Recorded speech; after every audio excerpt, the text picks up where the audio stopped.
તો ગેનીબેન અંગે જગદીશ વિશ્વકર્માની ટિપ્પણીનો વિરોધ અમદાવાદમાં મહિલા કોંગ્રેસનો જોરદાર વિરોધ હાથમાં બેનર્સ સાથે મહિલા કોંગ્રેસના ઉગ્ર સૂત્રોચ્ચાર એલિસબ્રિજ 4 રસ્તા પાસે મહિલા કોંગ્રેસનું વિરોધ પ્રદર્શન જગદીશ વિશ્વકર્મા માફી માંગેના નારા સાથે વિરોધ કરવામાં આવ્યો। વધુ માહિતી સાથે સંવાદદાતા ચેતન પણ આપણી સાથે લાઈવ જોડાઈ ચૂક્યા છે। જે ચેતન, મહિલા કોંગ્રેસનો વિરોધ, મહિલાઓનું શું કહેવું છે?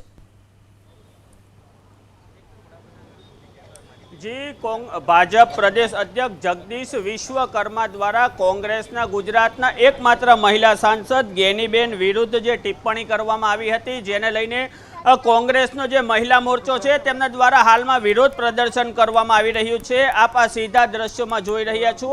मोटी संख्यामां कांग्रेसना महिला कार्यकर्ताओ छे तेओ विरोध करी रह्या छे अने तेओ जे भाजपनी जे छे प्रदेश अध्यक्ष तेमनी पासे माफीनी मांगणी करी रह्या छे। अपनी साथे सुहासिनीबेन यादव है कि जो गुजरातना सहप्रभारी है तेमनी साथे बात करीशुं।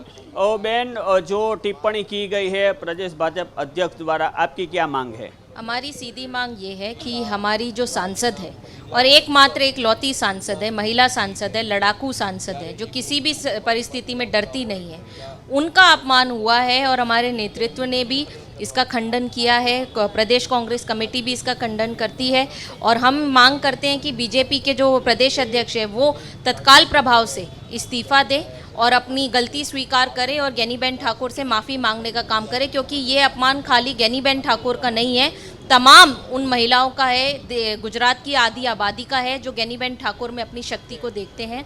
जिस तरीके से द्रौपदी का भी जिस तरह अपमान किया गया था, लेकिन द्रौपदी न्याय के साथ खड़ी रही, उसी ऊर्जा के साथ हमारी बहन गेनीबेन द्रौपदी की तरह न्याय के साथ खड़ी रहेगी और अन्याय नहीं सहेगी।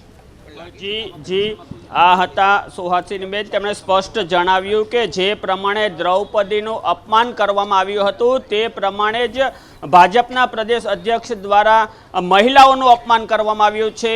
गुजरातनी अर्धी आबादी वस्तीनुं अपमान करवामां आव्युं छे, जेने लईने हालमां कांग्रेसना जे कार्यकर्ताओ छे, जे महिला मोर्चो छे खास કરીને તે હાલમાં વિરોધ કરવા માટે અહીં પહોંચ્યો છે। જી જી ચેતન, માહિતી બદલ આભાર।